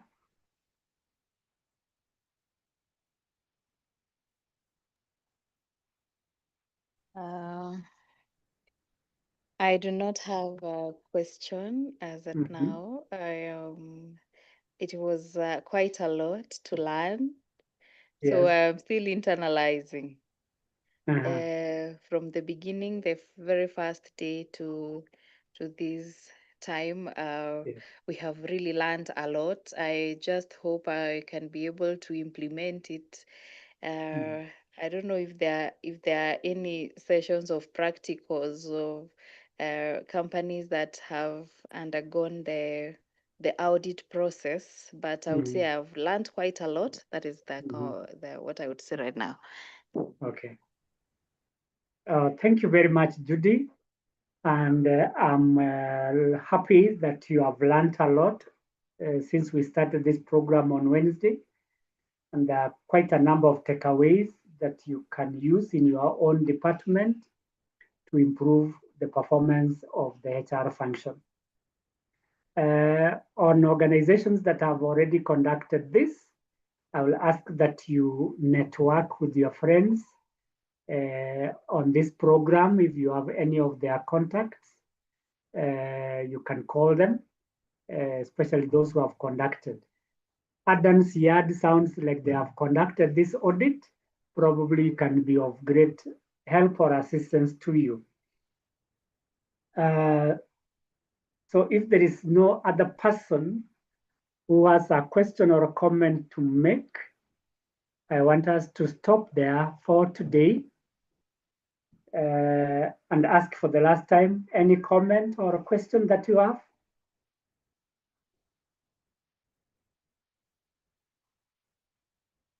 Daktari. Yes, Adam. Yeah, I don't want to take advantage of talking too much, but I just wanted to commend you and the rest of your team for this valuable training. We've been with you, I think, the past since Wednesday to today. Yes. I personally, I don't do direct HR. I oversee the HR department. Yes. So this was very critical for me to make sure that I'm well informed and also to implement it using our tracker and do what we call spot checks. Yes. Normally, as a director of operations of human resource comes under me with a dotted line with our CEO. Yes. And therefore, I will use this training and skills I've learned to do spot checks from time to time. Thank you so much. Thank you very much, Adam. And I'm always touched by your comments. They are very insightful. And I'm very happy that we have made a difference as HRP in your life by way of highlighting or providing key insights that will help you to oversight the HR function. Thank you very much. You're on welcome. that note, yes, thank you very much. Hello, Mwalimu. Yes, and Hello. go on. Not yet practicing HR, but still under someone's wing. But I'm so grateful for whatever I've learned. Even if given a chance, I'm yet to learn more. But whatever I've learned, I appreciate. I can be able to implement it here and there. So I'm grateful. Thank you for the good work. Thank you very much, Anne, for your compliment and that you have learned a lot. I'm happy that this program has been beneficial to all of us, either as practicing HR managers or officers or non-practicing. We have programs even for non-HR managers, and this is one of them because this is a cross-cutting kind of program. Be on the lookout for our programs, which we usually advertise through Telegram and through WhatsApp. There's a link we usually provide for any upcoming programs, like the one that we are having tomorrow on knowledge management strategy. Please register with us and you will get a lot of knowledge as we move forward. So on that note, I want us to Mr. Andrew. Yes. Sorry again. So I think it's also the team here and the ones who have been with us since Wednesday. It will be very critical to continue our networking. We are now a family. Of course, some of the HR team here together with them in the IHRM. Yes. And it's very interesting because my first degree was a major in human resource, but I Yes. ended up going to MS Operation Procurement Supply Chain, and I also did health, safety, and security. That is the thing that contributes me to become an operations director. But it is good to have the networking. I have no problem anyone or the facility, the faculty or the center to share any of my contacts with the rest of the team here. Thank you. Thank you very much, Adan. And I believe that Dan has taken notes so that you can create a WhatsApp group so that we can continue with this conversation and also network beyond this program today. Then if you are there, you can make your comment so that we can close.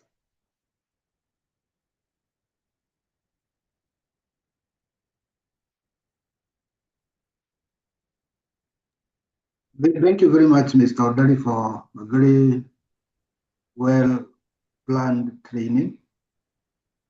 You've done justice to the entire course of certified human resource audit. Thank you very much. Those who are with you from the beginning, I hope they've benefited. We'll continue doing what we do best, delivering affordable programs to our people. Thank you very much.